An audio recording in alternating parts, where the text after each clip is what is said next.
என் தங்கப்பிள்ளையே, திருவாடிப்பூரத்தினுடைய இந்த பொன்னான புதன் கிழமையில் என் பிள்ளையை சந்திக்க உன் அம்மா நான் கோடான கோடி மகிழ்ச்சியோடு வந்திருக்கின்றேன்.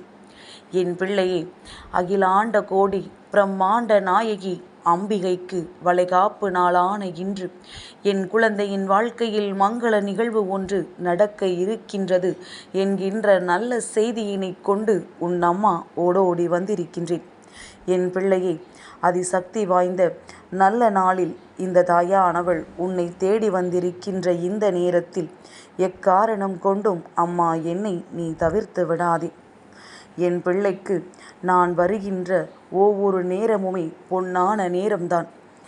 ஏனென்றால் என் குழந்தையினுடைய வாழ்க்கையில் நடக்கின்ற ஒவ்வொரு விஷயங்களுக்கும் சரியான நேரத்தில் சரியான முடிவினை கொடுக்கத்தான் நான் மீண்டும் மீண்டும் உன்னை தேடி வந்து கொண்டிருக்கின்றேன். இன்று இந்த நாள் உன் வாழ்க்கையில் நீ தொடங்க நினைக்கின்ற ஒவ்வொரு விஷயங்களும் உனக்கு அத்தனை அற்புதத்தை கொடுக்கப் போகின்றது. என் பிள்ளையே, இன்று அம்மனுக்கு வளைகாப்பு, ஸ்ரீ ஆண்டாள் பிறந்த தினம்.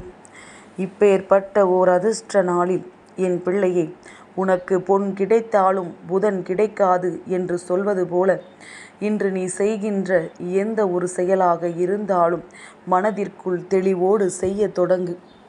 அம்மாவினுடைய அன்பினை முழுமையாக பெற்றிருக்கின்ற உனக்கு எப்பொழுதும் நல்லது நடக்கும். என் பிள்ளையை, உன்னை யார் அவமானப்படுத்தினாலும் உடனே கலங்கி விடாதே. சிரித்து கொண்டே நீ சென்று விட வேண்டும். எதற்காக தெரியுமா? வாழ்க்கை இன்னும் முடியவில்லை. காலம் மாறும், சூழ்நிலைகளும் மாறும். அப்பொழுது இந்த நிலை தலைகீழாக மாறும். இன்று அவமானப்படுத்திய நான் அன்று சந்தோஷமாக இருக்கலாம். என்னை அவமானப்படுத்திய உனக்கு இதைவிட மோசமான அவமானம் ஏற்படலாம் என்று நினைத்து கொண்டு அந்த இடத்தை விட்டு என் பிள்ளை புன்னகையோடு கடந்து சென்று விடு. நிச்சயமாக எல்லாவற்றிற்குமே அதற்கான எதிர்வினை உண்டு என்பதனை நீ புரிந்து கொண்டாலே போதும். என் பிள்ளையே, நீ ஒரு விஷயம் நம் கனவில் நடக்கும் என்று அந்த விஷயத்தை நினைத்து நீ கனவு கண்டு விட்டாயானால் நிச்சயமாக அதை உன்னால் அடையவும் முடியும், உன்னுடைய முயற்சியினால். ஏன் அம்மா இப்படி சொல்கின்றேன் தெரியுமா? கனவு என்பது அவ்வளவு சாதாரணமாக நாம் நினைத்தது போலெல்லாம் வந்துவிடாது. நீ நினைத்த விஷயத்தையே அப்படியே மாற்றி கனவில் வரும்.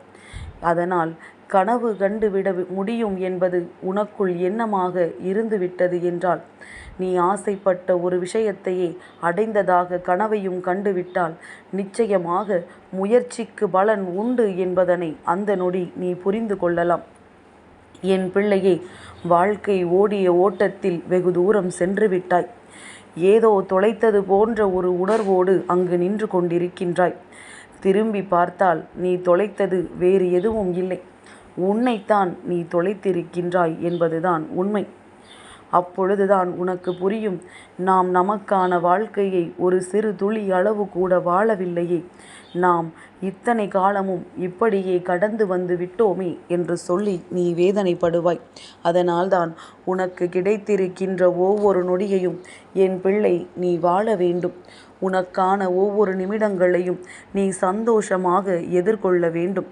வாழ்க்கையில் என்ன வந்தாலும் அதனை திறமையாக என்னால் எதிர்கொண்டு எனக்கான மன நிறைவை பெற்றுக்கொள்ள முடியும் என்கின்ற நம்பிக்கையோடு என் பிள்ளை நீ நகர்ந்து கொண்டே இரு. அடுத்தவர்களுக்காக வாழக்கூடாது என்று சொல்லவில்லை, உனக்காகவும் நீ வாழ வேண்டும் என்றுதான் அம்மா சொல்கின்றேன். என் பிள்ளையே, அடுத்த நிமிடத்தை கூட உன்னால் ஆள முடியாது என்பதுதான் நிஜமான விஷயம். இதில் தேவையற்ற திமிர், தேவையற்ற வெறுப்பு, ஆணவம் போன்ற குப்பைகளை எல்லாம் யாருமே தூக்கி சுமக்க வேண்டாம். அன்பு செய்து இந்த வாழ்க்கையில் பிறந்ததற்கான பலனை அடைய வேண்டும். என் பிள்ளையே, நீ நினைத்தால் உன்னில் இருக்கின்ற கெட்டது எல்லாம் விலகி நீ கேட்டது எல்லாம் உன்னை தேடி வரும். எல்லாம் உன்னுடைய மனது நினைக்கின்ற எண்ணங்களை பொறுத்தது என்பதனை நீ புரிந்து கொண்டால் போதும். என் பிள்ளையே, எந்த ஒரு விஷயமாக இருந்தாலும் பொன்னாக இருந்தாலும் சரி, பொருளாக இருந்தாலும் சரி, எதுவாக இருந்தாலும் அது இருக்கும் போதே அதனை நீ பயன்படுத்தி கொள்ள வேண்டும். போன பிறகு அதை எண்ணி நீ வருந்தக்கூடாது. ஒரு விஷயம் தன்னிடத்தில் இருக்கும் பொழுது அதன் அருமை தெரியாதவனுக்கு அது தன்னை விட்டு பிரிந்த பிறகு அதனினுடைய அருமை தெரிய வரும். என் பிள்ளையே, இந்த அருமை தெரிந்து கொள்வதை விட தெரியாமல் இருப்பதே மேல். அதன் பிறகு நீ தேடினாலும் அது உன் கைகளில் கிடைத்து விடாது. கையில் கிடைக்கின்ற பொக்கிஷத்தை ஒரு நாளும் தொலைத்து விடக்கூடாது. என் பிள்ளையே, எல்லாவற்றையுமே கடந்து போவதற்கு கற்றுக்கொண்டாயானால் நிச்சயமாக உன்னுடைய இந்த நாள் உனக்கு இனிய நாளாக மலரும். எல்லோரும் பயணித்து கொண்டிருக்கின்றார்கள், நாமும் பயணிக்க வேண்டும் என்று எதையுமே கடமையாக செய்ய நினைக்காதே. யாரையும் பின்தொடரவும் நினைக்காதே. நீ தனியாக உனக்கான பாதையில் உனக்கான வெற்றியை தேடி நீ பயணித்து கொண்டிருந்தால் போதும். நிச்சயமாக என் பிள்ளைக்கு வாழ்க்கையில் நல்லது நடக்கும். ஏமாறுபவர்கள் மட்டும் முட்டாள்கள் அல்ல. ஏமாற்றுபவர்கள் எல்லாம் புத்திசாலிகளும் அல்ல. எல்லாம் ஒரு நாள் செய்தவர்களுக்கே திரும்பும். அன்று யார் யார் முட்டாள், யார் யார் அறிவாளி என்பது அவர்களுக்கே புரிய வரும். என் பிள்ளையே, எவ்வளவுதான் உனக்கு ஆறுதல் சொன்னாலும், எவ்வளவுதான் இந்த வாழ்க்கையில் இருந்து மீண்டு வரச் சொன்னாலும், எல்லாவற்றிற்கு பின்னாலும் ஒரு விஷயம் இருக்கின்றது. அது என்ன தெரியுமா? காலப்போக்கில் எல்லாம் மாறி போகலாம், ஆனால் எந்த ஒரு விஷயமும் மறந்து போகாது என்பதுதான் உண்மை. நினைவுகள் இருக்கும் வரை வலிகளும் வேதனைகளும் தொடர்ந்து கொண்டுதான் இருக்கும். ஆனால் இந்த வலிகளை கடக்க வேண்டிய அத்தனை மன எண்ணங்களும் உனக்குள் இருந்து விட்டால் நிச்சயமாக என் பிள்ளை, இந்த வாழ்க்கையில் எல்லாம் உன்னை வந்து சேர்ந்துவிடும். அம்மா இப்பொழுது சொல்லப் போகின்ற விஷயங்களை எல்லாம் மனதில் கொண்டு எப்பொழுதுமே நியாயமாக நீ நடந்து வந்தாயானால் இந்த வாழ்க்கையில் உனக்கான வெற்றி என்பது எப்பொழுதுமே உனதாக மாறும். என் பிள்ளையே, ஒருவரிடத்தில் அன்பு காட்ட பழகு. இரக்கத்தை நிச்சயமாக காட்ட வேண்டும். ஆனால் அன்பு காட்டி ஒரு நாளும் அடிமையாகிவிடக் கூடாது. இரக்கத்தை காட்டி ஒரு நாளும் ஏமாந்து போய்விடக்கூடாது. ஒருவரிடத்தில் பணிவாக இருக்க வேண்டியது அவசியம். அதற்காக ஒருபொழுதும் கோழையாக இருந்து விடாதே. கண்டிப்பாக இருக்க வேண்டியது அவசியம். ஆனால் அதற்காக கோபப்படக்கூடாது. நியாயமாக இருக்க வேண்டும். ஆனால் அநியாயமாக நடந்து கொள்ளக்கூடாது. உண்மையாக இருக்க வேண்டும். பொய்யனாக ஒரு நாளும் இருந்து விடாதே. சிக்கனமாக இருக்க வேண்டும். ஆனால் கஞ்சனாய் இருந்து விடக்கூடாது. தன்னுடைய அத்தியாவசிய தேவைகளை கூட பூர்த்தி செய்ய முடியாத கஞ்சனாக ஒரு நாளும் மாறிவிடக்கூடாது. வீரனாக இருக்க வேண்டும். அதற்காக போக்கிரியாக மாறிவிடக்கூடாது. சுறுசுறுப்பாக இருக்க வேண்டும். ஆனால் பதற்றப்படக்கூடாது. பதற்றமடைந்து ஓடி ஓடி ஒரு விஷயத்தை செய்யக்கூடாது. கண்டிப்பாக கடைசியில் அது உனக்கு சொதப்பலாக முடிந்துவிடும் என்பதனை நீ புரிந்து கொள்ள வேண்டும். தர்மத்தை செய். அதற்காக பேராசைப்படக்கூடாது. என் பிள்ளையே, உன்னுடைய உழைப்பை நம்பு.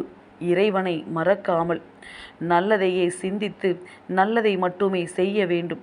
இதுவெல்லாம் உன் கவனத்தில் எப்பொழுதும் இருந்து கொண்டிருக்குமானால் நிச்சயமாக என் பிள்ளையே, இந்த வாழ்க்கையில் உனக்கான அத்தனை நன்மைகளும் உன்னை வந்து சேரும். உன்னை யாராலும் கை நீட்டி குறை சொல்ல முடியாது. நீ வாழ்ந்த வாழ்க்கையை எல்லோரும் உதாரணமாக எடுத்து கொள்வார்களே தவிர ஒரு நாளும் அடுத்தவர்களை இது போன்று வாழக்கூடாது என்று சொல்லிவிட மாட்டார்கள்.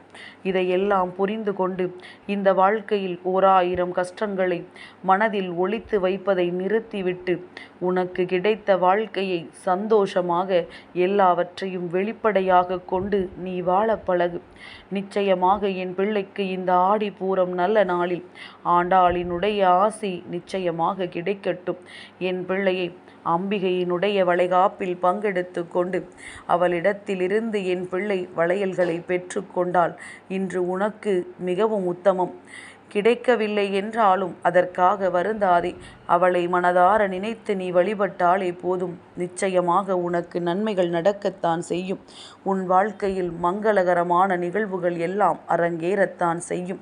குழந்தைகள் இல்லாதவர்களுக்கு குழந்தை பாக்கியத்தை கொடுக்கக்கூடிய நாள். இந்த நாளை மகிழ்ச்சியாக நல்லபடியாக தொடங்கு. என் தங்கப்பிள்ளைக்கு இந்த வராகி அம்மாவினுடைய ஆசீர்வாதங்கள் எப்பொழுதும் உண்டு.